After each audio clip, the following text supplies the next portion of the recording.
같아요. 그 약간 교수님도 원하시는 것 같아가지고. 녹화 중에? 네네.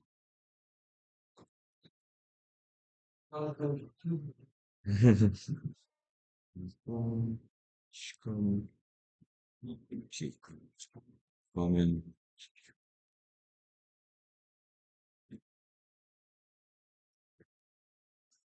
하도록 하겠습니다. 어,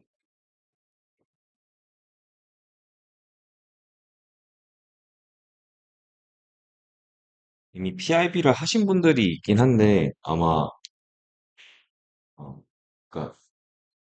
이거는 오늘 발표드릴 내용은 약간 이제 PIB를 처음 하시는 분들, 진짜 처음 하고 어떤 식으로 이제 작동을 하고 이 원리가 그리고 이걸 왜 이용을 해야 되고 우리 연구실에서 어떤 식으로 이용을 해왔는지 등에서 간략하게 설명을 해줄 거라서 뭐 카메라라든가 아니면 실제적으로 하드웨어를 어떻게 다루고 어떻게 연결하고 등의 그 세팅 값들은 다 제가 PPT에다 넣어놓긴 했는데 그걸 뭐 오늘 다 말씀드릴 건 아니고요. 나중에 실제로 PA를 하게 되면은 이 PPT를 가지고 이제 여러분들이 이용을 하시면 될 것 같아서 일단은 이제 약간 이론적인 내용, 그다음에 이제 좀 어플리케이션을 어떻게 하는지 위주로 해가지고 설명을 드리도록 하겠습니다. 그래서 뭐 원론적인 것부터 시작을 하면은 이제 여러분도 아시는 것처럼 유체역학 같은 경우에는 크게 두 가지로 연구가 많이 되고 하나가 이제 시뮬레이션이고 하나가 이제 실험 쪽으로 많이 연구가 되는데 저희 연구실 같은 경우에는 이제 실험 유체를 베이스로 하고 있고 그렇기 때문에 실험을 하게 됐을 경우에는 그 유체 그 유동의 정보를 얻기 위해서 다양한 실험 기법들을 이용을 하게 돼요. 여기서 보이는 것처럼 이제 뭐 튜브나 하다이어나 이제 뭐 레이저 디플러나 이제 PIB, MRB 뭐 이런 것들 이용을 하게 되는데 저희 같은 경우는 이제 연구실에서 많이 쓰는 게 이제 PIB, MRB 두 가지를 많이 쓰게 되고 여기서 이제 교수님께서 이제 PIB를 좀 후배들이 알았으면 좋겠다라고 해가지고 이제 이 어, 짧은 이제 코스를 이제 만들게 됐던 거였고요. 어, 그러면 이제 그 유동의 정보, 유체의 정보를 얻기 위해서 어떤 걸 많이 쓰냐 했을 때 기본적으로 이 전체적인 큰 카테고리를 이제 레이저 다이너스틱이라고 부르게 됩니다. 그래서 레이저 계측이라고 이제 부르게 되는데 이제 이 레이저 계측이라고 하면은 굉장히 이제 레이저를 이용을 하게 되는데 이 레이저를 이용을 해가지고 여기서 보이는 이제 velocity, pressure, density, temperature의 species, 라고 하는 거는 이제 concentration이나 아니면은 뭐 N2, CO2, 뭐 O2 뭐 이런 거를 얘기를 하는 거거든요. 화학 성분을 얘기를 하는 건데 이제 레이저를 이용을 해가지고 이런 다양한 그 물리량들을, 프로퍼티들을 이제 알려고 하는 건데 이 레이저를 이용을 하는 이유는 크게 이게 non-intrusive라고 해가지고 이제 비침습적 방법으로 사용을 가능해서 이걸 많이 이용을 하게 됩니다. 그래서 뭐 피터 튜브나 아니면 이제 하드웨어는 이런 걸 집어넣는 게 됐어요. 그러니까 그 텍섹션에다가 직접 집어넣어가지고 유동을 방해를 해야 되는데 이제 레이저 같은 경우에는 그게 전혀 상관이 없고 그 다음에 이제 그 넓게 퍼트려서 할 수가 있기 때문에 이제 2D 넘어서는 이제 3D까지 배치 가능하다. 이게 동시에 가능하기 때문에 레이저 다이너스티를 많이 이용을 하게 되고요. 육체에서 특히나. 그래서 여기서 이제 우리가 많이 알려고 하는 정보가 대부분 이제 벨로시티나 표시가 되는데 제일 중점적인 정보는 이제 벨로시티 때문에 벨로시티를 걷는 방법에 대해서 이제 말씀을 드리는 거고 이제 그게 가장 기본적인 이제 PID가 그렇게 됩니다. 그래서 뭐 여기서는 이제 제가 슈퍼소닉이라고 써놓긴 하긴 했지만 그 레이저 다이내스틱에서 그 플로우에서의 어떤 프로퍼티를 알기 위해서 많이 쓰는 방법의 어떤 그 플로우 차트를 이제 가져왔고요. 여기서 보게 되면 이제 덴시티나 아니 플로우 비주얼라이제이션 그다음에 이제 벨로시티 쪽이 있게 되고 여기서 이제 뭐 정량화를 하냐 그러니까 정성적으로만 볼 거냐 그리고 아니면 이제 2D로 볼 거냐 아니면 원포인트로 볼 거냐 이런 거에 따라서 이제 쫙 나누게 되고요. 여기 보이는 것처럼 이제 굉장히 다양한 그 레이저 계측 기법들이 존재를 하게 됩니다. 그래서 아마 들어보실 수도 있는 이제 섀도그래피나 지금 보호 연구에서 아니면 이제 중견 연구에서 많이 하고 있는 카메라로 찍어가지고 그 위치를 파악한다던가 아니면 모양을 파악한다던가 이제 뭐 이름은 멋있게 이제 섀도그래피라고 써놓긴 했지만 그냥 말 그대로 카메라를 찍어서 보는 거고요. 그래서 거기서 좀 더 나아가가지고 이제 뭐 그 그라디언트를 보는 이제 실러렌이라고 하는 방법도 있고 이제 실러렌은 이제 사람 이름이 되게 되는데 그래서 뭐, 아니, 이제 이제 LDA는 이제 레이저 더플러, 아까에서 얘기했던 거였고, 그다음에 이제 PIB, 그다음 PTB는 이제 파티클 트래킹 벨로시미트리라고 얘기하는 거고, 뭐 MTB는 이제 몰레큘러 해가지고 파티클이 아니라 몰레큘러로 따라가는 이제 벨로시미트리를 얘기를 하고 되고요. 그래서 이런 식으로 굉장히 다양한 레이저 다이내스틱이 존재를 하게 되고, 여러분들이 어떤 실험을 할지에 대해서 판단을 하고 난 다음에 선택을 해가지고 실험에 적용을 하시면 되게 됩니다. 뭐 실험 기법 하나를 새롭게 팔 때 기본적으로 경험상 한 6개월에서 1년 정도 걸리는 걸로 생각을 하시면 될 것 같고, 그래서 웬만하면은 기존에 있는 계측 기법을 바탕으로 해가지고 여러분들이 연구를 수행하는 목표를 달성하는 게 좋지, 굳이 이제 실험 기법을 새롭게 파가지고 그 다음에 또 새롭게 또 목적을 달성하기 위해서 또 분석을 새롭게 하는 거는 좀 타임 컨숨이 좀 클 수가 있기 때문에 기존의 연구실에서 많이 쓰던 방법을 가져와가지고 쓰는 게 시간적으로 이제 그 효율적이라고 말씀을 드릴 수가 있을 것 같아요.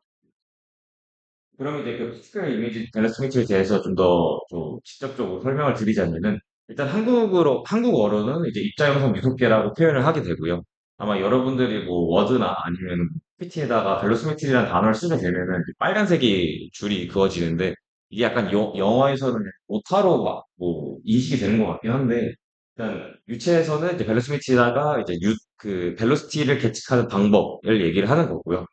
그래서 뭐 간단하게 풀어서 설명을 하면은 이제 유동 입자를 포함시키고 사진을 찍어서 입자의 움직임을 이제 그 움직임을 통해서 유속을 계측하는 기법이라고 말씀을 드릴 수가 있을 것 같습니다. 그래서 뭐 PIB 같은 경우에는 다양하게 뭐 익스터널 플로우라던가 아니면 인터널 플로우에서 모두 다 이용을 하고 있고요. 거기서 이제 이 이미지 파티클 이미지를 통해 가지고 이런 것처럼 이제 2D 벡터 필드를 이제 얻게 되게 됩니다. 벨로시티 벡터 필드를 얻게 되는데, 이제 그럼 이걸 실제적으로 어떤 식으로 적용을 할 수가 있고, 어떤 프로세스를 거치고, 이걸 좀 더 이제 가시화해서 좀 이해를 쉽게 하기 위해서 오늘 이제 말씀을 드릴 텐데, 일단 그 전에 이제 혹시 나중에 더 찾아보고 싶으신 분들이 있다면, 어드밴스된 내용을 찾아보고 싶으신다고 하면은, 그 가장 이제, 바이블이라 여겨지는 첫 번째 이제, 퍼스트 에디션이 이제 파티클 이미지 벨로시미트리 이 책이 빨간색 책이고요. 그 다음이 이제 두 번째 편이 이제 이 파란색 책이 되게 되는데, 이거 같은 경우에는 좀 더 어플리케이션 쪽에 치중되어 있는 게 파란색 책이고, 이제 원론적인 얘기, 뭐 수학적인 알고리즘이라던가 수식이라던가 이런 건 이제 빨간색 책으로 확인하시면 되고, 그다음 이제 레이저 다이너스틱이라는 이 거대한 그 분야를 좀 잘 정리한 책이 이제 스프링거에서 나오는 이제 이 핸드북인데, Experimental Fluid Mechanics 이쪽에서 뭐 단순히 PIB뿐만 아니라 뭐 LRF 아니면 실러램, 뭐 섀도우그래피 뭐 등등의 나와 있는 그러니까 지금 현재 나와 있는 최신 기법들의 레이저 다이너스틱이 잘 정리된 책이기 때문에 이제 여기서 대가들이 다 써놓은 책이어가지고 나중에 이제 궁금하신 분 찾아보시면 될 것 같고요. 여기서 몇 명을 약간 이름을 말씀을 드리자면은 이제 이 윌러트라는 사람이, 이 윌러트라는 분께서 굉장히 좀 이제 PIB 쪽에 되게 대가로 유명하시고, 이제 PIB를 맨 처음 시작하셨던 분들이 약간 에이드리안이라든가 이제 그런 사람이 존재를 하게 되는데, 또 이 책에 나와 있지 않는 사람들 중에 또 유명하신 분이 이제 TU 델프트에서 제리 웨스터윌이라고 하셔가지고, 이제 그 익스페리먼트 플루이드 저희가 연구실에서 많이 썼던 저널에 이제 지금 에디터로 계시는 분인데, 약간 PIB 쪽에서 지금 뭐 일종의 고인물로 계시는 분이라서, 혹시 나중에 또 궁금하신 분이 있으면 이분의 논문을 직접 찾아보시는 것도 이제 추천을 드립니다. 그리고 이제 혹시 이제 학교 수업을 들으시다가 뭐 레이저 다이너스티, 그러니까 PIB뿐만 아니라 전반적인 이제 어떤 레이저 이용 규칙에 관련해가지고 궁금하신 분들이 있다라 하면은, 그 도영력 교수님의 그 이게 열거학국에 있긴 하긴 한데, 이제 레이저 이용 규칙이라는 수업을 들으시면은 되게 폭넓게 한 학기 동안 이제 레이저 규칙을 어떻게 하는지에 대해서 설명을 해주시니까 이것도 뭐 들어보시면 좋지 않을까 싶어서, 아직 지금 있는 분들 중에서 이걸 들으신 분이 없는 것 같아서 나중에 도움이 되지 않을까 해서 설명을 드리고요. 그럼 이제 오늘 말씀을 드릴 거는 다음과 같이 총 이제 6개가 되게 되는데, 일단 기본적으로 이제 뭐 입자 이미지를 이용을 해가지고 뭐 벨로시티를 뽑아낸다고 하는데, 도대체 그걸 어떻게 하는 거냐에 대해서 수학적으로, 그 다음에 이제 직관적으로 사진으로 이제 말씀을 드릴 거고, 그래서 원리를 설명한 다음에 좀 실제적으로 이제 PIB를 어떻게 수행할 수 있는가에 대한 하드웨어적인 설명을 해드릴 거예요. 그래서 뭐 포그 제너레이터, 이제 입자를 발생시키는 이제 포그 제너레이터나 이제 레이저, 그다음에 이제 여러분들이 아마 써보신 적은 없겠지만 광학 장비를 어떻게 이용을 해야 될지, 뭐 렌즈라던가 이제 아니면 간단한 뭐 그 광학 장비들의 명칭이라던가 이런 걸 설명을 드릴 거고, 그다음에 이제 PIB 카메라는 이제 어떻게 사용하는지. 근데 이거 같은 경우에는 사실 이론적인 것만 말씀을 드리고, 실제적으로 세팅하는 거는 이거는 지금 굳이 설명을 해도 알 수가 없기도 하거니와, 이제 뭐 이게 좀 디테일한 부분이기 때문에 추후에 이제 진짜 하실 분들에 대해서만 PPT 보고 따라하시면 될 것 같고요. 그 다음에 이제 마지막으로 이제 어드밴스 컨텐츠라고 써놓긴 했는데, 이거 같은 경우에는 PIB에서 더 나아가서 뭐 어설턴티라던가 아니면 컨버전스 테스트라던가, 이제 여기서 PIB를 실제 수행을 할 때 좀 알았으면 더 좋겠는 것들에 대해서 간략하게 소개만 하고, 이제 마치도록 하겠습니다. 그래서 오늘 이제 이 쇼트코스의 어떤 목적은 PIB를 기본적으로 이제 이해하는 거, 그다음에 어떻게 셋업을 할 수 있는가를 이제 파악하는 게 요번에 이제 목적이기 때문에 그거를 이제 들고 가시면은 이거 이 쇼트코스 다음에 이거를 이제 할 수 있게 되면은 하는 바람이긴 합니다. 첫 번째 이제 PIB 그 원리에 대해서 말씀을 드리자면은 일단 아까 말씀드렸던 것처럼 이제 숫자 이미지를 이용을 해서 속도를 계측하는 방법이라고 말씀을 해주셨는데 기본적으로 크게 네 가지 프로세스로 이제 나누게 되고요. 첫 번째로 이제 입자를 이미지를 획득을 해야 되고 당연한 얘기죠. 그러고 난 다음에 뭐 여러분들이 이제 이미지를 획득하게 되고 나서 많이 하게 되는 그 이미지 입자 이미지 프리프로세싱을 먼저 처리하게 되고 그 다음에 그 이미지를 통해서 속도 계산을 하게 되고 그 이후에 이제 내가 얻어냈던 이제 벨로시티 필드에 대해서 뭔가 후처리를 해주는 그래서 이 앞뒤로 해서 이제 프리 포스트 프로세싱을 진행하게 되고 이 총 네 가지 프로세스를 거쳐서 저희가 이제 최종적인 PIB 벨로시티 필드를 얻게 되게 됩니다. 그래서 뭐 하나씩 설명을 해주시면 해드리자면은 일단 먼저 PIB 같은 경우에는 이제 2D, 2C 뭐 이런 얘기를 들어보셨을 텐데 먼저 저희 가장 많이 하는 게 컨벤셔널한 이제 2D PIB가 되게 되는데요. 2D PIB라고 하는 건 이제 2D, 2C를 이야기를 하게 되는데 아마 뭐 이게 익숙하지 않은 걸 수도 있긴 하겠지만 왜냐면 이제 2D라는 것 자체를 이제 2C로 생각하시는 분들이 계실 수 있을 것 같아서 2D라고 하는 거는 내가 실제적으로 이제 ROI 영역을 어떤 식으로 잡았냐 해서 X, Y 축을 얘기를 하는 거가 되고 그다음에 이제 2C 같은 경우에는 내가 어떤 이제 밸런스 컴포넌트를 뽑아냈냐 해가지고 이제 UVW에서 내가 어떤 걸 뽑아냈냐 해서 이제 얘기를 하게 되는 건데 그럼 이게 당연히 다 같이 따라가는 거 아니냐라고 할 수 있긴 하겠지만 실제적으로 이제 보게 됐을 경우 이제 스테레오스코픽 PIB라 해가지고 우리 사람이 이제 그 양 눈을 이용을 해가지고 저희가 이제 심도 이제 그거를 이제 거리감을 이제 파악을 할 수가 있게 되는데, 이런 것처럼 카메라 두 개를 이용을 해가지고 사람 눈처럼 이제 약간 tilting을 해가지고 세팅을 하게 되면은 2D일지라도, 실제로 보고 있는 건 2D일지라도 그 약간 뎁스 차이를 이용을 해가지고 이제 W 컴포넌트까지 뽑아낼 수가 있어서 이게 이제 2D, 3C라고 하는 기법이 되게 돼요. 이제 뭐 카메라 4개를 이용을 하게 되면 이제 3차원으로 이제 레이저를 쏴서 3D, 3C까지 이제 저희가 이제 비치를 할 수가 있게 되는데 이제 이거 같은 경우에는 이제 굉장히 고가 그 세팅이 들어가게 되고 알고리즘 자체도 다르게 돼가지고 저희 연구실에서는 쓰진 않고 있고요. 만약 하게 된다 하면은 저희가 이걸 뭐 만들 수는 없을 것 같고 알고리즘을 직접 사서 구매를 해야 될 것 같은데 거의 아마 억 단위로 가는 걸로 알고 있어가지고 일단은 저희가 연구실에서 많이 쓰고 있는 거는 이 두 가지를 많이 쓰고 있긴 하긴 합니다. 그래서 뭐 여러분들이 어떤 컴포넌트가 필요한가에 따라서 둘 중에 하나를 선택하셔가지고 사용을 하시면 될 것 같고요.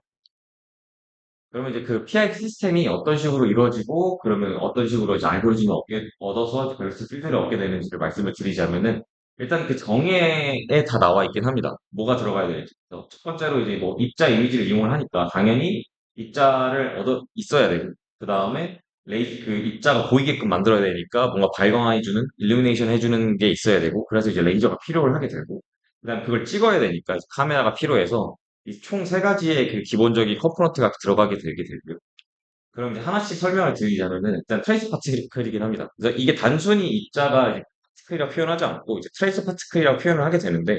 그 기본적인 컨셉이 뭐냐면은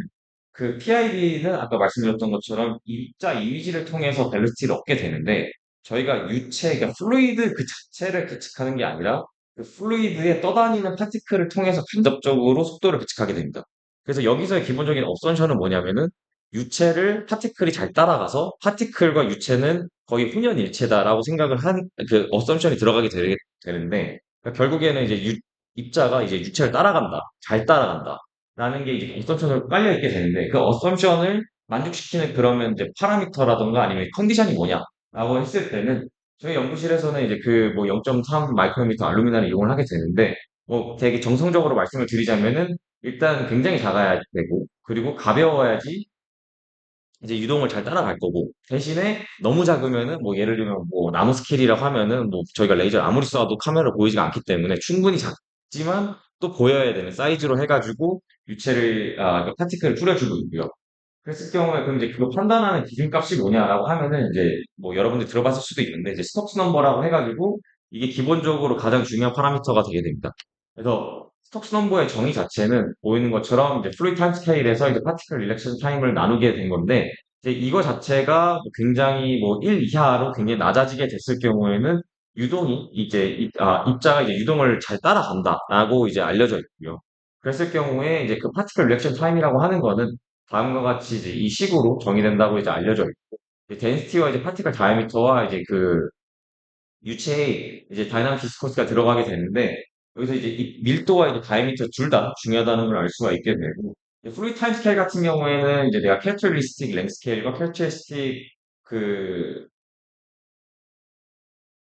벨로시티 그거에 따라 가지고 이제 나눴을 경우에 이제 플루이드 타임 스케일이 되게 되는 거고, 이건 내가 실험 컨디션 어떤 셋업을 하냐에 따라 이제 플루이드 타임 스케일은 정해지게 됩니다. 그래서 이거 같은 경우에는 뭐 내가 선행 연구라던가 아니면은 내가 생각했을 때 뭐 풍동에서 어느 정도 진행되는 이 거리 자체를 나는 이제 캡처스 랭스 스케일로 잡겠다라고 하면은 이제 그걸로 해가지고 일반적인 플루이드 타임 스케일을 정의할 수가 있게 되고요. 이거 이 둘의 비율을 고려를 했을 때 이제 여기서는 이제 1이라고 그냥 러프하게 표현하긴 했지만, 일반적으로 0.001 정도 이하가 됐을 경우에 잘 만족을 한다라고 알려져 있긴 합니다. 근데 이제 이 입자 관련된 연구를 하지 않는 이상에는 사실 PIB를 하게 됐을 때 이거를 직접적으로 계산을 하지는 않고요. 일반적으로 뭐 포그라던가 이제 뒤에서 얘기를 하겠지만, 포그라던가 이제 우리가 이런 걸 뿌렸을 때 대부분 이제 유동이 막 정말 하드한 컨디션이 아니라 하면 이제 컴프레서 플로우라던가 아니면 굉장히 온도가 높다던가 뭐 이런 하드한 컨디션이 아니라고 하면은 일반적으로 스톡스 넘버가 0.001 이하로 된다라는 걸 이제 알려져 있기 때문에 뭐 그렇게 그냥 알고 있으셔도 될 것 같습니다. 그리고 그럼 이제 여기서 그럼 파티클 그냥 뭐 다이아미터나 이제 덴시티만 고려를 해주면 되냐라고 말씀해 주실 수도 있긴 한데, 여기서 이제 넘버 덴시티도 약간 고려를 해줘야 됩니다. 넘버 덴시티라고 하는 거는 이제 파티클 개수를 의미를 하게 되게 되는 건데, 이제 뭐 여러분들이 뭐 나중에 멀티페이스 플로우나 이제 박현민 교수님의 그런 수업을 듣게 되면은 이제 배우는 내용이긴 한데, 살짝만 설명을 드리자면은 입자랑 이제 플루이드랑 이제 서로 커플링이 되어 있다라고 표현을 하는데, 그 커플링이라고 하는 거는 서로의 그 다이나믹스가 서로 시스템이 서로 영향을 주고 있어가지고 이제 그 서로의 그 어떤 벨레스틱 필드라던가 아니면 파티클의 모션이라던가 이런 거를 서로 바꿔준다. 이제 서로 이제 변화를 시켜준다라는 게 이제 서로 커플링 되어 있다라고. 여기서 저희가 이제 원웨이, 투웨이, 스웨이라고 표현을 했는데, 그게 뭐냐면은 이제 화살표 방향이 개수라고 생각을 하시면 됩니다. 그래서 그 플루이드랑 파티클이 있다고 했을 때 오직 플루이드만 이제 파티클에게 영향을 준다라고 하면 이제 원웨이 커플링이라고 표현을 하고요. 그 다음에 이제 만약에 이제 서로가 영향을 주고 있다라고 하면 이제 투웨이 커플링이라고 표현을 하게 됩니다. 그래서 PIB 같은 경우에는 어선션을 기본적으로 깔고 들어가는 거는 원웨이 커플링이 되게 되는 거고, 왜냐하면 파티클이 우리가 이제 계측을 하기 위해서 뿌려준 파티클이 유동장 자체를 변화시키면 안 되거든요. 그래서 머니 커플링이 될 수 있게끔 그 리즘을 맞춰서 뿌려줘야 되고, 뭐 리즘에 대해서 말씀을 드리겠지만, 그리고 이제 만약에 그 파티클 자체가 이제 플루이드에 영향을 주게 되면은 이제 애초에 실험이 내가 원하는 컨디션을 하고 있는 게 아니고 파티클이 뭔가 이제 입자 연구를 하게 되는 상황이 돼버리기 때문에 이거는 좀 고려를 해주셔야 되고, 뭐 예로 이제 저희 연구실에서 이제 그 입자 연구로 졸업한 이윤상 박사 같은 경우에는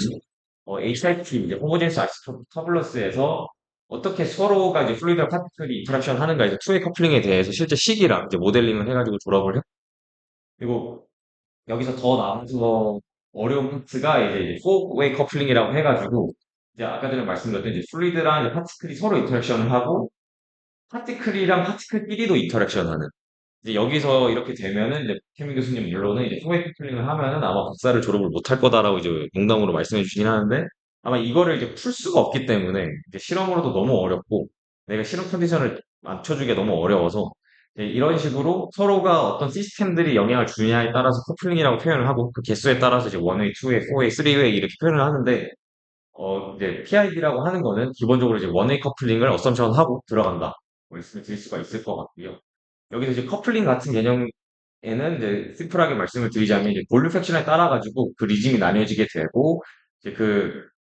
볼륨 팩션이 얼마나 이제 얼마큼 내가 파티클을 뿌려줬냐에 따라서 뭐이 원웨이 커플링인지 아니면 투웨이 커플링인지 이렇게 되게 됩니다. 그래서 뭐 이거의 자세한 설명 같은 경우에는 나중에 이제 터블런스를 공부하게 되고 멀티플레이스 공부하게 됐을 때 알게 되는 내용이긴 한데, 기본적으로 우리가 뭐 포거를 뿌리건 아니면 기본 하드한 컨디션이 아니었을 때는 웬만하면 다 원웨이 커플링에 있다라고 생각을 하시면 될 것 같습니다. PIB 하게 됐을 경우. 그 말씀을 드릴 수가 있을 것 같고, 그 다음에는 이제 입자를 우리가 이제 공기 중에 뿌려줬을 때 그럼 그걸 이제 레이저와 카메라를 통해서 우리가 이제 촬영을 하게 되고, 그걸 어떤 식으로 이제 촬영을 해야지 우리가 원하는 이미지를 얻을 수 있는가에 대해서 간략하게 그 스키마틱을 보여드릴 텐데요. 먼저 이제 기본적인 그 셋들에 대해서 말씀을 드리겠습니다. 일단 어떤 식으로 서로 묶여야지 그 PID가 수행이 가능한지에 대해서 그 하드웨어적인 셋을, 그러니까 그 집합을 말씀을 드리자면은 일단 그 카메라랑 이제 렌즈를 같이 봐야 되는데 PID 카메라와 이제 펄스 레이저 두 가지 조합이 하나가 있게 됩니다. 그래서 이제 여기서 얘기하는 이제 PID 카메라라고 하는 거는 우리가 뭐 갖고 있는 뭐 DSLR이라던가 이제 이런 일반적인 핸드폰 카메라 뭐 이런 게 아니라 그 굉장히 빠른 속도로 두 장을 찍어줄 수 있는 카메라가 존재를 하게 됩니다. 그래서 이거를 이제 PID 카메라라고 부르게 되고, 얘네 같은 경우에는 이제 찍는 그 헤르츠 같은 경우에는 저희 뭐 카메라로 찍으면은 뭐 FPS 1초에 몇 장 찍는지를 저희가 설정해 줄 수가 있게 되는데, 이거 같은 경우에는 거의 15Hz나 10Hz로 고정되어 있고요. 이거는 이제 촬영할 수 있는 FPS가 고정되어 있고, 이제 익스포저 타임만 우리가 이제 마음대로 조절이 가능한 이제 특이한 카메라라고 생각을 하시면 될 것 같습니다. 그래서 뭐 그 해외에서 그걸로 사면은 몇 천만 원 가는데 이제 국내품을 사게 되면 300만 원에 한 대당 이제 구매를 할 수가 있게 되고요. 그러면은 여기서 이제 그 익스포저 타임을 저희가 컨트롤할 수 있다라고 하긴 했지만은 그 여기서 이제 PID의 그 포인트가 뭐냐면은 그 카메라 셔터를 열어주는 그 익스포저 타임으로써 저희가 사진을 찍지는 않습니다. 그게 무슨 뜻이냐면은 그 입자 이미지를 보는 거는 실제로 그 입자 이미지가 보이게끔 하는 그거는 이제 사실 레이저를 맞고 입자가 스캐터링해서 보이는 거기 때문에 그 레이저가 그 길이에 따라서 그 레이저의 펄스 위스라고 표현하게 되는데 그 레이저의 그 길이만큼 그 시간만큼에 따라서만 보이기 때문에 뭐 카메라를 아무리 많이 열어봤자 어차피 레이저가 굉장히 뭐 나노세컨드로 쏘기 때문에 나노세컨드에만 보이면은 그 이후에는 아무리 열어봤자 그 입자가 보이지 않습니다. 그래서 익스포저 타임이라고 표현을 하긴 하지만 PID 카메라에서 실제적으로 입자가 보이게끔 만드는 거는 이제 펄스 레이저여서 걔네의 위주로 이제 그 입자 사이 간의 어떤 인터벌 타임을 생각하셔야 됩니다. 그래서 그 용어가 좀 헷갈릴 수 있어서 그 말씀을 드리고, 레이저 같은 경우에는 뭐 제가 좀 약간 건너뛰긴 했지만은 이제 펄스 레이저라고 그 레이저에도 종류가 이제 크게 두 가지가 있는데, 컨티뉴스 웨이브 레이저가 있고 이제 펄스 레이저가 존재를 하게 되는데 자세한 건 제가 뒤에서도 말씀을 드리겠습니다. 그래서 그 펄스 레이저라고 하는 거는 뭐 이름에서도 알 수 있듯이 굉장히 딱 펄스로 딱 때리는 레이저라고 생각을 하시면 되고, 아까 얘기했었던 그 나가는 시간이 거의 나노세컨드, 일반적으로 막 한 100나노세컨드, 70나노세컨드 정도 되게 되는데, 이제 그 굉장히 짧은 시간 동안 굉장히 센 레이저를 딱딱 쏘고, 그 도사를 하게 되고요. 이거 같은 경우에도 이제 저희는 이제 PID를 하기 때문에 두 가지의 이미지를 얻어야 되고, 그래서 듀얼 펄스 레이저라고 표현을 하도 되고요. 이 그 펄스를 이제 두 방을 쏴가지고, 이 입자를 서로 이제 그 스캐터링을 시키게 돼가지고 입자 이미지를 얻게 됩니다. 그러면은 그 입자 이미지 그 두 개 페어 사이에서는 이 그 듀얼 펄스의 그 사이의 간극과 일치하게 되고, 그거를 이제 우리는 인터벌 타임이라고 표현하게 되는데, 레이저와 이제, PID 카메라와 마찬가지로 펄스 레이저도 저희가 헤르츠를 컨트롤할 수가 없고, 이제 최대 15Hz까지밖에 많이 안 되긴 합니다. 뭐, kHz까지 가는 것도 있긴 하지만, 일반적인 상용품에서는 15Hz가 이제 최대기 때문에, 여러분들 보시면 아시겠지만은, 이 입자 사이의 그 입자 이미지 둘 사이에서는 그 굉장히 짧은 시간 동안 저희가 이제 촬영을 할 수가 있긴 한데 여기서 이제 마이크로 세컨드라고 표현을 하긴 했는데 이 페어들 사이의 간극은 최대 15Hz밖에 안 된다. 라는 거를 이제 염두를 해주시면 될 것 같아서 이제 이래기 때문에 나중에 뭐 그 뒤에서 말씀드릴 뭐 뭔가 주기가 있는 PID라던가 아니면은 뭔가 그 내가 시간을 맞춰야 되는 PID 같은 경우에는 이 15Hz나 뭐 15Hz 이하의 거를 이제 뭔가 최소 공배수로 맞춰줘가지고 싱크를 맞춰줘야 되는 이제 그 유의사항이 있다라고 말씀을 드릴 수가 있을 것 같습니다. 그리고 이제 그 다음으로는 이제 다른 조합이 하나가 이제 하이스피드 카메라와 이제 컨티뉴스 레이저, 이제 컨티뉴스 웨이브 레이저, CW 레이저라고도 표현을 하는데 이 조합이 하나 존재를 하게 됩니다. 그래서 앞에 거와 이제 뒤에 거의 차이는 뭐냐면은 지금 거와의 차이는 뭐냐면은 이제 이거 같은 경우에는 펄스 레이저는 우리가 컨트롤 해줘가지고 딱 우리가 원하는 타이밍에 딱 쏠 수 있긴 하지만 이제 컨티뉴스 레이저는 그렇지 못하고 그냥 말 그대로 컨티뉴스하게 쏴주는 거기 때문에 그냥 계속 조사를 하고 있다고 생각을 하시면 되고 반대로 그러면 입자 이미지를 그 시간을 조절해 주는 거는 이제 하이스피드 카메라라고 해가지고 이만큼의 열어주는 시간 동안 어차피 레이저는 계속 쏘고 있어서 입자는 계속 스캐터링을 할 거고 그렇기 때문에 입자는 계속 보일 거고 그러면은 내가 카메라 셔터를 열어주고 있는 기간 동안 시간 동안 계속 이 입자가 보일 거기 때문에 반대로 컨피그레이션이랑 다르게 이 컨피그레이션 같은 경우에는 입자가 보이는 시간을 카메라가 결정을 해주게 됩니다. 네, 이 조합을 쓰는 이유는 우리가 이제 아까 전에 말씀드린 것처럼 그 인터벌 타임을 우리가 조절할 수 있지만 그 이미지 페어 간의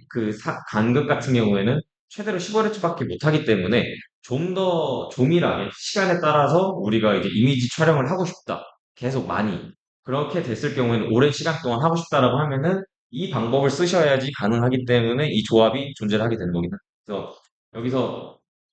보게 되는 그 타임 리저블 PIB 이제 TRPIB라고 표현했는데 앞에 거 같은 경우에는 최대 15Hz로밖에 촬영을 할 수가 없어서 내가 아무리 빨리 찍어도 15fps밖에 찍을 수 없다라고 말씀을 드릴 수가 있는데 이 같은 경우에는 내 하이스피드 카메라의 스펙에 따라서 이건 무한정 늘어날 수가 있게 됩니다. 그러니까 만약에 이제 그 컨텍스트 레이저가 충분하게 빛이 세가지고 파티클 이미지가 잘 보인다라고 했을 경우에는 내가 뭐 15Hz, 15Hz, 20Hz, 30Hz, 그러니까 결국엔 헤르츠랑 FPS는 같으니까.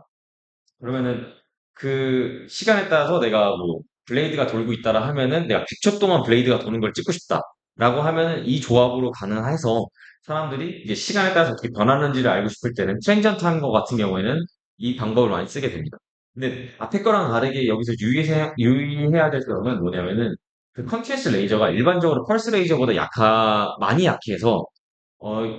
이미지 자체가 여기서 뭐 이 셔터를 열어놓고 있는 시간 자체가 내가 FPS를 높이면 높을수록 이 짧아지게 될 거거든요. 익스포저 타임이 짧아지게 될 텐데 이 익스포저 타임이 짧아지면 짧아질수록 레이저의 인텐시티에 영향을 많이 받아가지고 파티클이 잘 안 보이게 됩니다. 그래가지고 파티클이 안 보이게 되면 사실 뭐 입자가 안 보이면 PIB 자체를 할 수가 없기 때문에 컨티스 웨이브 레이저 자체가 스펙이 좋으면 이거 뭐 이 문제가 해결되지만 일반적으로 컨티스 웨이브 레이저의 스펙을 높이는 거는 굉장히 비싸기 때문에 저희 연구실에서 쓰고 있는 이 5와트 이게 이제 5와트짜리인데 5와트짜리 같은 경우에는 제 이제 실험을 해보면서 경험적으로 40 마이크로 세컨드 인터벌까지만 버티는 경우가 이제 많았습니다. 그래서 뭐 ROI 같은 경우에는 한 5cm 바이 5cm 정도였던 걸로 기억을 하는데 이제 그 이상을 넘어가기 시작하거나 이제 ROI가 너무 넓어지거나 이제 더 많은 공간을 봐야 돼서 빛이 단위당의 면적의 빛이 줄어들거나 그 더 빠르게 찍어야 되거나 이랬을 경우에는 컨티뉴스 레이블가 이 조합 자체가 좀 잘 안 될 수가 있다. 이 조합이 안 될 때는 무조건 앞으로 넘어가야 되셔야 되긴 합니다. 이게 애초에 광량이 딸리는 거는 뭐 방법이 없기 때문에 돈을 더 쓰지 않는 이상. 그리고 두 번째는 이제 그 유동 자체가 굉장히 빨라지게 됐을 경우 여기 사진에서 보이는 것처럼 이 스틱 모션이라는 게 발생을 하게 되는데요. 여러분도 뭐 예상을 하셨겠지만 이 익스포저 타임이 짧은 것도 문제지만 짧아서 파티클이 안 보이는 것도 문제지만 이게 길어서 될 때는 이게 계속 오랫동안 찍게 되면 여러분도 아마 카메라로 한번 해보실 수도 있는데 그 오랜 시간 동안 촬영을 하게 되면은 저희가 이제 밤에 빛으로 장난을 치는 것처럼 이 스트링 모션이 발생을 하게 되고 그냥 늘어진 모양이 발생을 하게 되고 이 늘어진 모양 때문에 PID 알고리즘이 돌아가질 않아가지고 에러가 튀게 됩니다. 그래서 이 스트링 모션에 대한 것도 저희가 사실 논문을 쓴 적이 있긴 한데 이 스트링 모션 없애는 방법에 대해서 근데 웬만하면 PID 이미지에서는 스트링 모션이 없는 게 좋습니다. 그래서 그 좋은 이미지가 어떤 건지에 대해서 뒤에서 말씀을 드릴 텐데 이게 발생을 했을 경우에는 또 광량 문제이기 때문에 이걸 해결하기 위해서 또 앞에 있는 컨피그레이션을 봐야 돼가지고 이제 이런 이 두 가지 이슈가 있다. 이제 광량이 딸려서 아예 안 보이거나 광량을 맞춰주기 위해서 익스포저 타임을 늘려버리면 저렇게 스트링 모션이 발생을 해가지고 PID 알고리즘 자체가 안 돌아간다. 이게 있기 때문에 이 조합을 쓸 때는 좀 그런 거를 실험 이제 컨디션을 생각을 하셔가지고 셋업을 해야 된다라고 말씀을 드릴 수가 있을 것 같아요. 그러면 이 두 가지를 모두 합쳐서 굉장히 나이스한 최고의 뭔가 컨피그레이션이 있지 않냐라고 질문하실 수도 있는데 그게 이제 앞에 있었던 펄스 레이저 중에서도 최상급 펄스 레이저인데 이제 ND YLF 레이저라고 해가지고 이제 최대 20kHz까지 쏠 수 있는 그리고 굉장히 센 펄스 레이저인데 이거 같은 경우에는 이제 밑에 써 있는 것처럼 이제 수어거대로 이제 있어가지고 저 서울대학교에서도 아마 윤영빈 교수님 빼고는 아마 아무도 없는 걸로 지금 항공우주청 장으로 계시는 이제 교수님 연구실에 이게 있는 걸로 알고 있는데 이거 같은 경우에는 이제 킬로헤르츠로 되고 광량도 충분하기 때문에 이게 있으면 그냥 CRTI를 할 수 있다. 뭐 이런 게 있다라고만 생각을 하시면 될 것 같습니다. 이걸 이제 아마 저희 연구소에서 살 수는 없지 않을까라고 생각을 하기 때문에. 그러면은 이제 말씀드렸던 것처럼 이런 식으로 두 가지 컨피그레이션이 존재를 하게 되고 내가 뭔 컨디션에 따라서 어떤 걸 할지 내가 시간에 따라서 뭔가 텐전트한 걸 봐야 된다라고 하면은 이렇게 가게 되는 거고 아니면은 내가 페직한 뭔가 유동장을 봐야 된다 하면은 이것도 같이 갈 수가 있고 하지만 내가 광량이 부족하고 뭐 하이스피드 카메라라든가 아니면 레이저의 광량이 딸린다라고 하면은 이 조합으로 가서 내가 원하는 타이밍에 맞춰서 다 찍어서 그 데이터를 인터그레이션 해야 하는 방법밖에 없다. 라고 이제 말씀을 드릴 수가 있어요. 자, 그러면은 이제 이거는 그 방금 말씀드렸던 거는 이제 PIVS 기본적으로 들어가야 될 코스가 뭐고 여기서 우리가 고려해야 될 입자 이제 파라미터가 뭐였고 그 다음에 이제 레이저 카메라 조합에 대해서 말씀을 드렸고요. 그러면 입자 이미지를 찍었어. 카메라와 이제 레이저를 통해 가지고 잘 찍었어. 그럼 이제 그걸 어떤 식으로 해서 밸런스를 뽑아낼 거냐에 대해서 말씀을 드리도록 하겠습니다. 그래서 그 기본적인 이제 원리는 간단하게 이제 스키마틱으로 말씀을 드리자면 아까 말씀드렸던 것처럼 PID의 가장 기본 어선션은 파티클이 플로우를 따라간다라는 게 어선션으로 되게 되고 여기서 이제 플루이드의 벨로시티와 이제 파티클의 벨로시티가 서로 같다, slightly 차이가 난다라는 것만 이제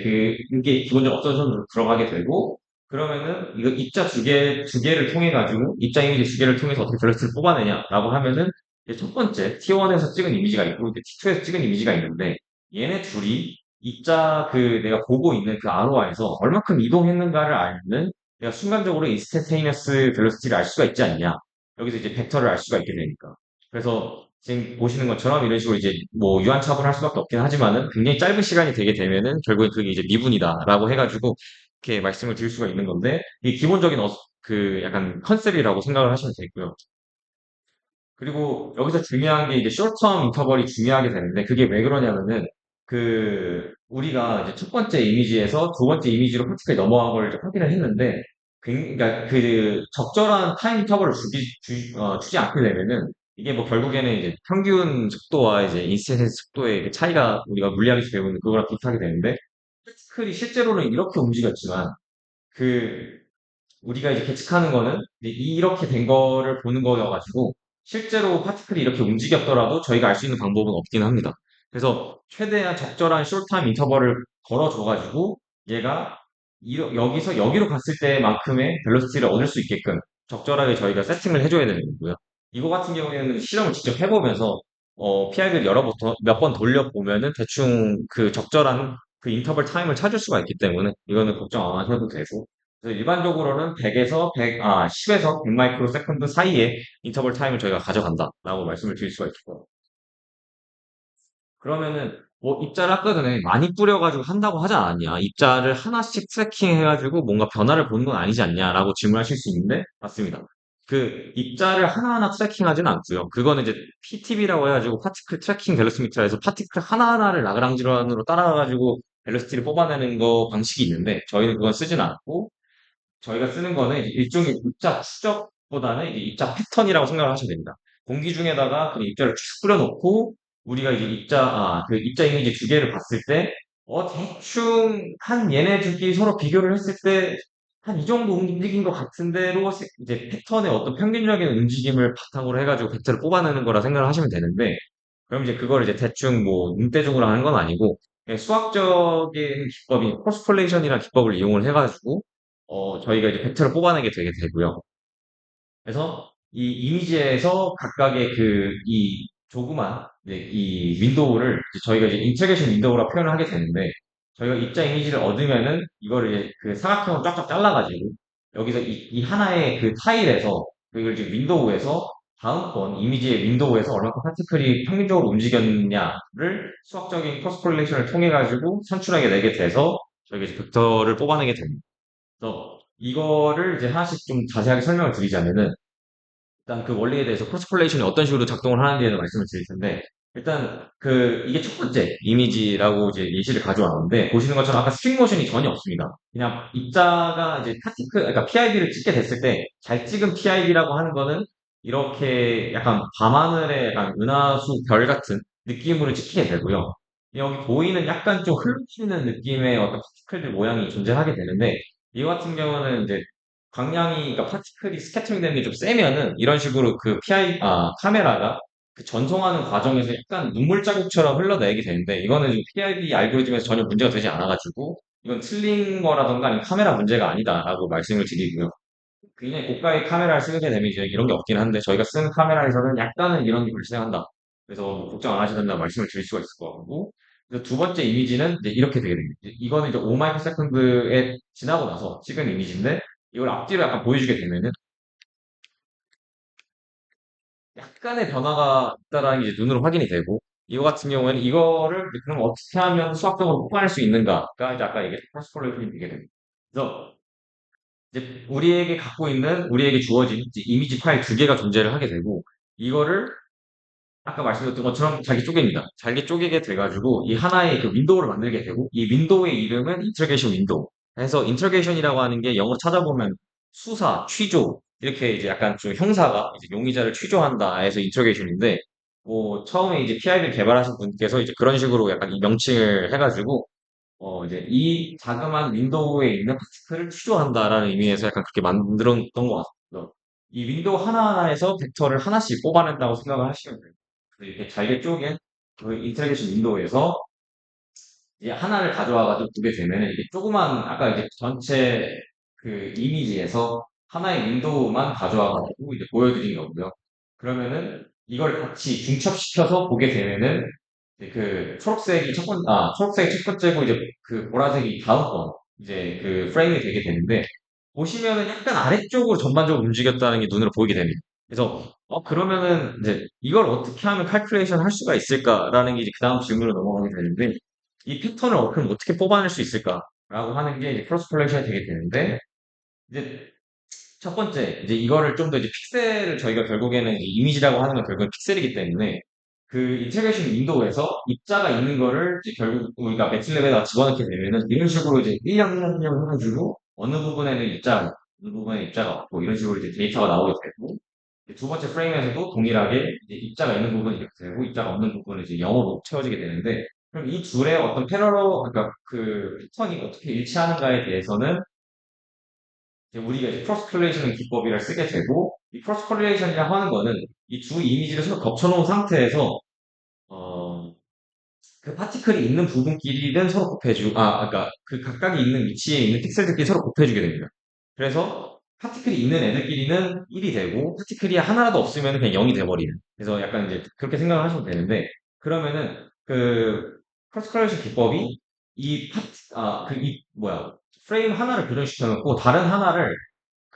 여기서 이제 i랑 y축이라고 표현했는데 이제 i만큼 움직이고 j만큼 움직여가지고 얘네들끼리 얼마큼 값이 나오는지를 전체적으로 이제 계산을 하는 게 이제 크로스 콜레이션이 되게 되고 여기서 보이는 것처럼 이제 i만큼 이제 첫 번째 프레임을 i만큼 움직였을 때 값이 0이라고 하는 거는 여기를 전체를 싹 다 계산하고 다 더했을 때 0이 된다는 거고 그럼 지금은 이제 겹치는 게 없으니까 0이 나오는 게 없고요.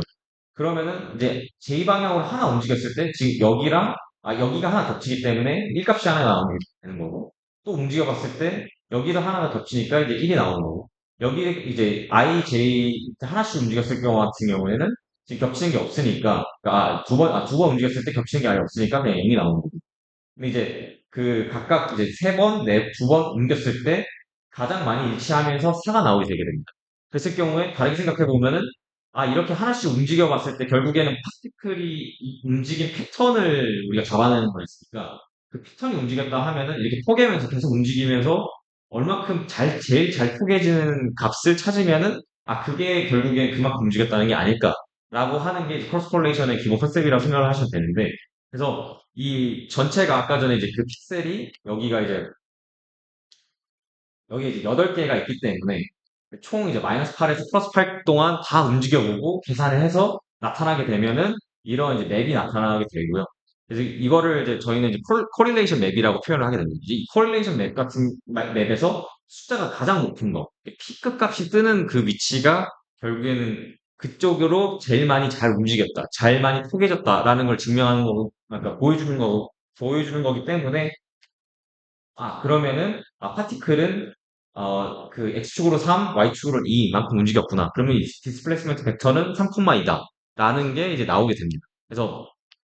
뭐 이거는 이제 저희가 직접 계산하진 않고 PIB 랩이라는 프로그램을 이용을 해가지고 결국에 나오게 되긴 하는데 뒤에서도 말씀을 드릴 거고 근데 기본적으로 컨셉은 이렇게 된다는 걸 이제 말씀을 드릴 수가 있고요. 그래서 코릴레이션 맵을 그려보면은 이런 식으로 이제 2D 평면이 나오게 되면서 한쪽에서 피크가 뜨는 이제 형상을 나오게 되고 이거 같은 경우에는 이제 굉장히 예쁜 뭐 PIB 결과라고 말씀을 드릴 수가 있고요. 이런 식으로 통상 나오진 않고 약간 이제 굴곡진 커브가 나오면서 이제 피크가 나오기 때문에 거기서 가장 높은, 가장 이제 약간 등고선에서 가장 최고점인 부분을 우리는 이제 디스플레이스먼트 벡터라고 정의를 한다. 그래서 이 기법을 통해 가지고 우리는 이제 벡터를 뽑아낸다라고 말씀을 드릴 수가 있을 것 같습니다. 어, 이제 이런 식으로 이제 말씀을 드렸던 게 이런 식으로 그러니까 피크점이 뜨는 게 뭐 약간 패턴이 점점 피크점으로 가까이 가면 갈수록 값이 다 같이 올라가기 때문에 이런 식의 뭔가 이제 그 산 모양을 이루게 되고 또한 여기서 이제 포인트라고 말씀을 드릴 수 있는 거는 그 픽셀로 아까 좀 움직이는 게 저희가 이제 1픽셀 뭐 좌로 1픽셀, 우로 2픽셀, 위로 1픽셀 뭐 이런 식으로 픽셀 단위로 움직이기 때문에 사실은 그 픽셀의 분원 속성이 존재를 하게 됩니다. 그래서 좀 더 어큐러시를 높이기 위해서 좀 더 정확하게 어떤 패터닝을 정확하게 맞추기 위해서 그 PID 알고리즘에는 이제 서브 픽셀의 어큐러시라는 게 직접 들어가게 되고요. 지금 보시는 것처럼 이제 가우시안 이렇게 피크가 뜨는 이제 일반적으로 이제 가우시안 모양이 뜨게 되는 거예요. 이 가우시안 모양에서 피크는 실제로 여기 존재하게 되지만 픽셀 단위이기 때문에 이 살짝 옆에서 피크가 찍히게 됩니다. 값이. 그래서 이거를 그 피크 값들을 가우시안이라고 가정을 해가지고 얘네가 가우시안 피팅을 해주고 이 가우시안 피팅에서 피크점을 다시 뽑아내 주는데 이거는 이제 그 PIB 랩이라는 프로그램에서 자체적으로 이 서브 픽셀 어큐러시를 맞춰줘가지고 하는 거기 때문에 이런 기능들이 내재되어 있다라고까지만 알시면 되고요. 이걸 직접 구현할 필요는 없긴 합니다. 그래서 이렇게 서브 픽셀까지 들어가가지고 이제 그 얼마큼 패턴이 움직였는지를 파악을 해준다. 그래서 생각보다 굉장히 정교한 그 PIB 에러가 생각보다 다른 기법들에 비해서 굉장히 높기 때문에, 그러니까 에러가 굉장히 낮기 때문에 많이 이용하는 부분이 있기도 하긴 하거든요. 그래서 이제 PIB가 기본적으로 굉장히 에러가 낮다라는 거를 좀 그냥 상식으로 알고 계시면 될것 같습니다. 그래서 전반적으로 아까 보여드렸던 이미지 전체를 인터그레이션을 각각 다 나눠가지고 하게 됐을 경우에는 이런 식으로 밸런스 벡터를 뽑아낼 수 있다라고 말씀을 드릴 수가 있고, 아까 전에 말씀드렸던 이제 이 인터그레이션 윈도우의 사이즈, 그러니까 한 변의 길이가, 이 지금 정사, 한 변의 길이를 저희가 설정해 줄 수가 있거든요. 그래서 128로 할 경우도 있는데, 통상적으로 제일 많이 하는 게 32픽셀입니다. 32픽셀로 해주고 32픽셀에서 여기 뒤에 이제 50% 오버래피라고 하는 거는 지금 보시는 거는 인터그레이션 윈도우를 이제 그냥 정직하게 굉장히 이제 서로 붙어 있게끔 딱딱 이제 나눴는데 이게 아니라 오버래핑이라고 하는 거는 첫 번째 인터그레이션 윈도우랑 두 번째 인터그레이션 윈도우랑 50% 오버래핑 시켜가지고 PID 알고리즘을 돌리는 거예요. 그렇게 됐을 경우에는 좀 더 레졸루션이 높은 이제 밸런스 필드를 얻게 되는데 이제 뭐 50%에서 더 들어가진 않고요. 딱 반만 걸쳐가지고 50% 해서 그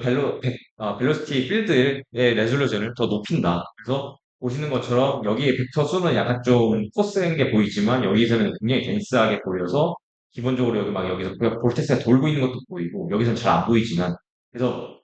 레졸루션을 높이게 됐을 경우 그 32픽셀에다 50% 오버래핑을 하면은 안 보이던 큰 사이즈로 했을 경우 잘 안 보이던 것들이 작은 사이즈로 했을 때 잘 보일 수가 있다. 라고 말씀을 드릴 수가 있을 것 같습니다.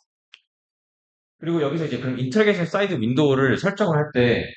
어떤 기준값으로 설정을 해야 돼? 내가 막 하고 싶은 대로 뭐 32, 뭐 15, 뭐 이런 식으로 해도 되냐? 그건 아니고요. 기본적으로 저희가 찾고 있는 거는 이제 그러니까 입자가 어떤 식으로 움직였냐의 패턴을 찾는 거기 때문에 그 패턴이 그 다음 인터그레이션 윈도우로 넘어가면 안 돼요. 당연한 얘기지만. 왜냐면은 첫 번째 이미지와 두 번째 이미지 간의 상관관계를 통해 가지고 얼마큼 움직였는가를 파악을 하는데 그 이미지 안에 파티클이 없다면은 이 검은색 파티클이 여기가 있다라고 하면은 어떤 거랑 그러니까 비교를 해도 결국은 그 패턴을 찾을 수가 없기 때문에 그 인터그레이션 윈도우 안에서 입자가 움직인 상태가 돼야 되고 그 움직인 게 마치 이 검은색이 여기 끝자락에 걸쳐 있으면 안 되고요. 그래서 적절한 움직임이라고 하는 게 이제 뭐 교수님도 아마 황원택 교수님께서 말씀해 주실 수도 있는데 그 4분의 1 룰이라고 해가지고 이제 쿼터 룰이라고 표현을 하게 되는데 그 그 디스플레이스먼트 벡터 그 길이와 그 다음에 인터그레이션 윈도우 한 면의 길이가 4분의 1이 넘지 않아야 된다라고 하는 일종의 약간 그냥 뭐 국룰이라고 생각하시면 되는데 그러니까 PIB를 많이 하신 분들께서 이 정도가 되면은 적절하다. 그래서 이걸 또 반대로 그럼 이제 얼마큼 픽셀이 움직이면 좋냐라고 하면은 통상 3픽셀 움직인 걸 가장 좀 아름답다라고 표현을 하긴 하거든요. 그래서 그 내가 인터로게이션 윈도우를 설정할 때 이거를 처음에 생각을 해가지고 아 내가 벨로시티가 지금 내 ROI 사이즈가 얼마고 이 ROI 사이즈에서 파티클 그러니까 유동이 얼마큼 되기 때문에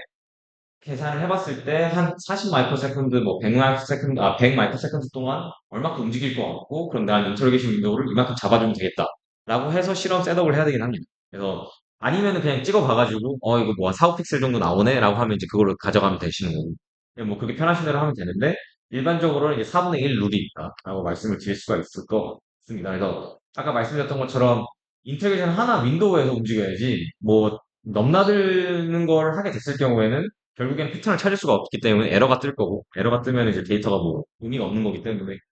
그렇게 이제 이걸 알고 계시면 될 것 같아요. 혹시 뭐 궁금한 분이 있으실까 봐 이제 그 크로스 콜레이션 관련된 식을 가져오긴 했는데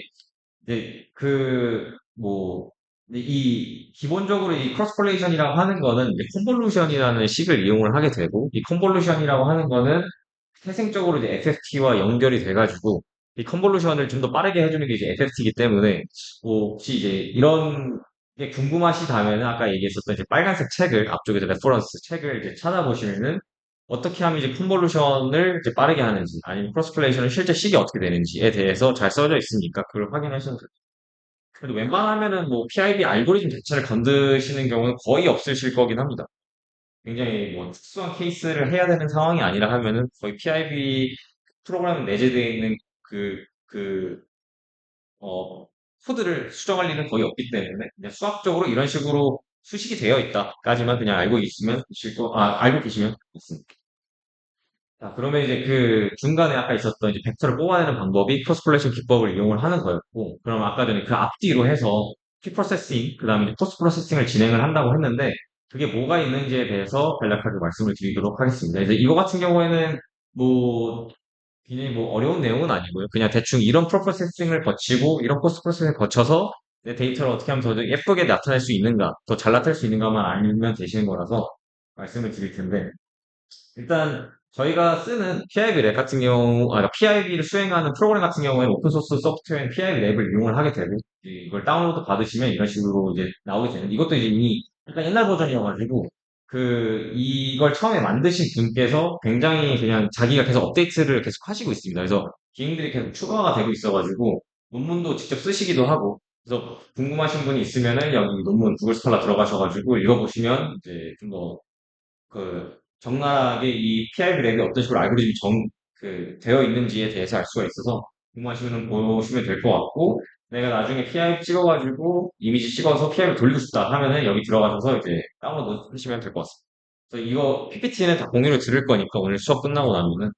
그때 이제 링크 타고 들어가셔서 확인하시면 될 것 같아요.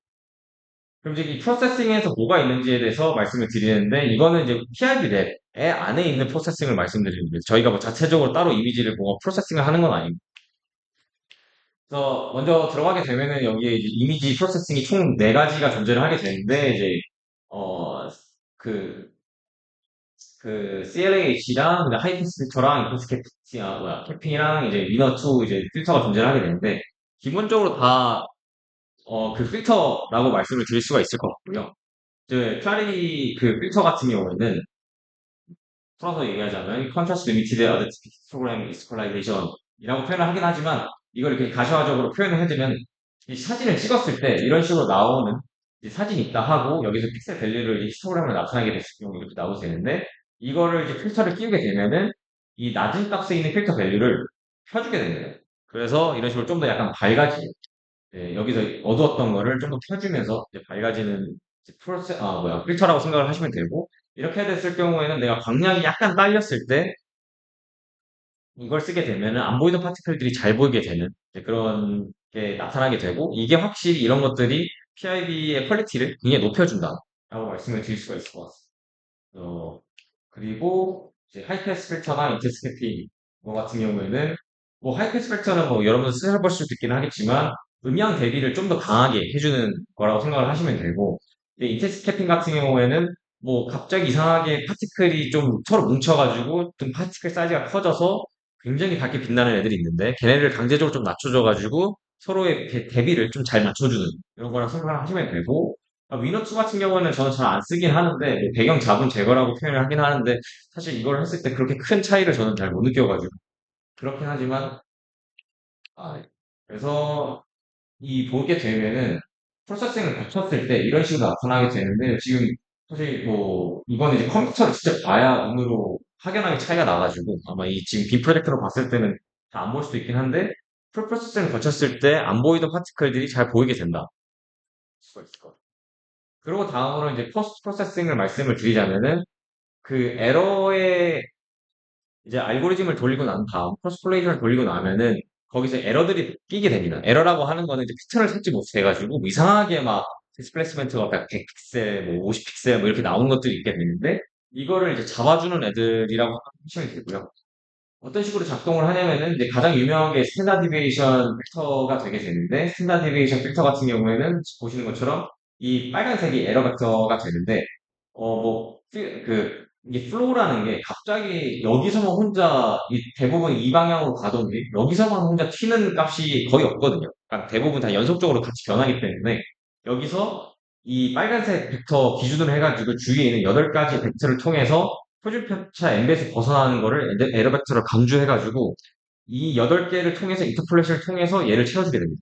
그래서 얘는 에러 벡터로 간주화돼서 삭제를 하고 이 8개 벡터를 통해 가지고 인터폴레이션 해서 새로운 벡터를 만들어주는 이제 이런 거를 이제 스탠다드 디비에이션 필터라고 표현을 하게 되는데 이거는 이제 많이 PI에서 쓰는 걸로 알려져 있고 이게 뭐 에러 뭐 저희가 뭐 데이터 조작하거나 이런 건 아니기 때문에 걱정은 안 하셔도 돼요. 그래서 네, 그렇게 말씀을 드릴 수가 있을 것 같고, 그래서 이제 포스트 프로세싱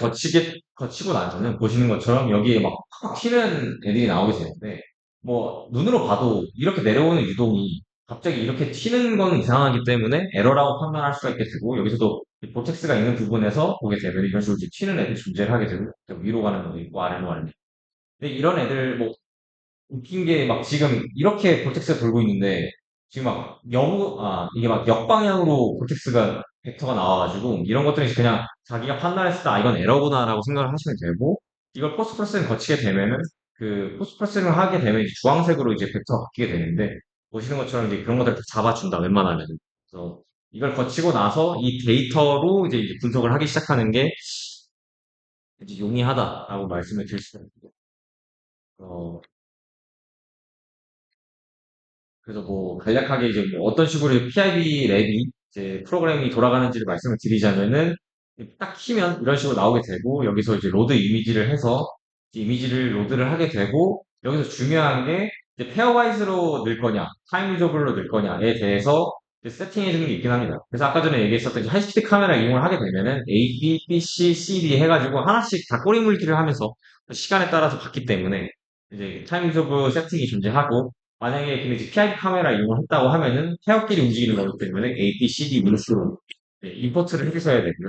이제 임포트를 하게 되고 나면은 여기서 우리가 어느 부분을 이제 분석을 할 거냐 해가지고 우리가 마킹을 해줄 수가 있게 됩니다. 이 전체를 내가 PID 분석을 하겠다라고 하면은 그냥 마스킹을 할 필요는 없지만 내가 PID 전체가 아닌 어느 특정 부분을 하고 싶다라 하면은 이렇게 잘라가지고 마스킹해서 그 부분만 프로세싱을 돌리는 게 시간적으로 효율이 좋아서 이렇게 마스킹을 할 수가 있고요. 그다음에 이제 프로세싱은 아까 얘기했던 이제 그 필터들이 존재를 하게 되고 내가 원하는 값들, 필터 사이즈라든가 이런 걸 집어 넣어줘가지고 이제 그 이미지 프로세스를 해서 보시는 것처럼 이 가운데 부분이 더 잘, 여기서 잘 안 보이는데 여기서 잘 보이거든요. 그래서 그 이미지 프로세싱을 거쳐가지고 이미지 퀄리티를 높여주고 그 다음으로는 이제 분석에 들어가가지고 내가 PID 세팅해서 뭐 여기서 이제 FST 방식을 할 거냐, 뭐 앙상블 방식을 할 거냐, 뭐 이거는 또 좀 더 이제 어드밴스 내용이긴 한데 그 FST로 통상 하는 게 맞고요. 앙상블 같은 경우에는 제가 뭐 예를 들면 이제 100페어를 집어넣었을 때 그 100페어 전체들끼리의 그 코릴레이션을 통해 가지고 하나의 벡터를 뽑아내게 됩니다. 그래서 그 이미지 퀄리티가 정말 안 좋을 때는 그 100개들의 서로 간의 인터랙션, 그 코릴레이션을 통해 가지고 결국에는 그 100장을 통해서 어느 한 방향으로 움직였냐라는 걸 이제 평균, 이제 에브리지 벨로시티를 뽑아내는 거기 때문에 이거 같은 경우에는 여러분들 아마 거의 쓸 일이 없을 거고, 이제 그 극단적으로 이미지 퀄리티가 안 좋을 때만 쓰는 거고, 그게 아니라 하면은 대부분 다 FFT 이제 그 방식에 그 알고리즘을 이용을 하게 되고 그 다음에 이제 그 밑에 보게 되면 이제 패스 1, 패스 2 뭐 이런 게 존재하게 됩니다. 그래서 이게 뭐냐면은 그 인터그레이션 윈도우를 아까 전에 말씀드린 것처럼 32픽셀로 한번 쫙 이제 분석을 하게 되고 근데 패스 2라고 하는 거는 다시 그 인터그레이션 첫 번째 윈도우 안에서 또 한번 돌려주게 됩니다. 그래서 일종의 레솔루션을 두 번 높여주는 방식이라 생각하시면 돼가지고 그래서 저희가 많이 쓰는 게 첫 번째로는 이제 64픽셀에서 50% 이제 오버래핑을 하고 그 다음에 패스2는 32픽셀로 해가지고 두 번 돌려주는 그렇게 되면 이제 최종적으로는 이제 32픽셀로 돌려준 거랑 같은 결과가 나오게 되는데 이제 이 패스라고 하는 거는 여러 번 돌려줘가지고 그 PIB 퀄리티를 높여준다라고 생각을 하시면 되고 그 서브 픽셀 에스티메이터 같은 경우는 아까 말씀드렸던 가우시안으로 해가지고 그 서브 픽셀로 해서 좀 더 에큐시를 높여주는 거라고 생각을 하시면 될 것 같습니다. 그래서 이게 세팅을 해주시고 나면은 거기서 중요한 게 아까 전에 뭐 이건 말씀 안 드리긴 했었는데 캘리브레이션 이제 매그니피케이션 팩터를 집어넣어야 됩니다. 그래서 저희가 지금 다 단위가 픽셀이기 때문에 그걸 이제 물리적인 실제적인 이제 미터로 가져와야 돼서 그 미터를 가져오기 위해서는 저희가 카메라로 이제 그 자를 하나 찍어가지고 여기 이제 프로그램이 되어 있는데 이 실제 보이는 그 이 둘의 사이 간극을 저희가 이제 표시를 해주게 되면은 실제 주점 사이 거리는 얼마고 그 실제 주점 사이 거리를 저희가 물리적으로 50mm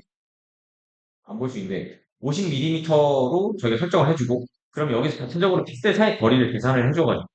얘네들의 이제 그 실제적인 그 단위를 환산을 해주게 되고요. 그 다음에 이미지 사이 간의 인터벌 타임이 몇인지 시간 정보도 넣어줘야 되니까 이 시간 정보를 같이 넣어주게 되면은 얘가 이제 이거 바탕으로 해가지고 그 픽셀을 이제 벨로시티 미터 퍼 세컨드로 이제 환산을 해주는 라고 생각을 하시면 되고 그래서 이거를 이제 PIB를 하게 되면은 까먹는 게 가끔 이 매그니피케이션 팩터를 안 찍고 그냥 실험을 끝내버릴 때도 있거든요. 까먹어가지고 다 PIB 다 찍고 나서 근데 이 정보가 없으면은 물리적으로 이제 미터로 환산이 안 되기 때문에 이거는 이제 까먹지 말고 하셔야 돼요. 그래서 웬만하면은 실험 전에 그러니까 본격적인 메인 실험 전에 이걸 찍어가지고 확보를 해놓는 게 좋다. 안 까먹어. 그래서 이렇게 말씀을 드릴 수가 있을 것 같고요. 그래서 이 세팅을 다 끝나고 나면은 이제 애널라이즈 해가지고 우리가 갖고 있는 이미지 페어 전체를 다 프레임을 이제 분석을 해달라라고 하면은 알아서 이제 그 뭐 퍼센티지가 올라가면서 프로그레스가 뭐 얼마큼 됐습니다 하면서 이런 식으로 벡터가 이제 뽑아져 나온다. 라고 이제 말씀을 드릴 수가 있을 것 같고 여기서 이 벡터가 다 나오고 난 다음에 몇 가지 뭐 저희가 계산해 볼 수 있는 것들이 자체적으로 프로그램이 되어 있는데 뭐 예를 들면 이제 민 값 아니면은 뭐 스탠다드 디비에이션 해가지고 뭐 플럭츄에이션 값 이런 거를 다 자체적으로 이 프로그램에서 해주게 됩니다. 그래서 그 자리에서 민은 어떻게 되고 플럭츄에이션은 뭐 털렌스 인텐시티 얼마큼 나오고 이런 것 값들을 다 계산을 해주니까 거기서 판단을 좀 해주실 그 내가 실험을 제대로 했는지 판단을 할 수 있을 거고요. 그러고 난 다음에는 이제 그 포스트 프로세싱에서 아까 말씀드렸던 그 이제 그 세팅들을 또 다 같이 해줄 수가 있게 되는데 아까 말씀 안 드린 것 중에 하나는 이제 벨로시티 리밋을 걸어줄 수 있는 부분이 있습니다. 그게 뭐냐면은 이제 PID 알고리즘을 다 돌리고 나면은 여기서 이제 벨로시티 리밋이라는 이 커서를 누르게 되면 이제 그 배너를 누르게 되면은 이런 식으로 XYZ 전체적으로 이제 그 UV 벨로시티를 다 스캐터링 해가지고 뿌려주게 되고요. 그랬을 때 그 만약에 이 그 최소값이 좀 잘 안 보이는데, 최소값을 제가 설정해 줄 수가 있습니다. 드래그 해가지고. 예를 들면은, 뭐, 그 이미지가 퀄리티가 안 좋아가지고, 막 100픽셀 넘어가는 애들이 너무 많다라고 하면은, 걔를 드래그를 해서, 애초에 그 100픽셀이 안 들어오게끔, 내가 원하는 리진이 안 들어오게끔 그 드래그를 하고 난 다음에, 필터를 걸어줘 버리면은, 그 100픽셀 넘어가는 애들은 다 그냥 사라져 버리게 되고, 그래서 이거는 스탠다드 디비에이션이랑 필터랑 다르게, 그냥 자체적으로 내가 얼마큼 스레시홀드를 걸어줘가지고 이거 이상 되는 애들은 다 그냥 에러로 판단해라 라고 해줄 수 있는 그냥 리밋이라고 생각하시면 되고요. 그래서 이제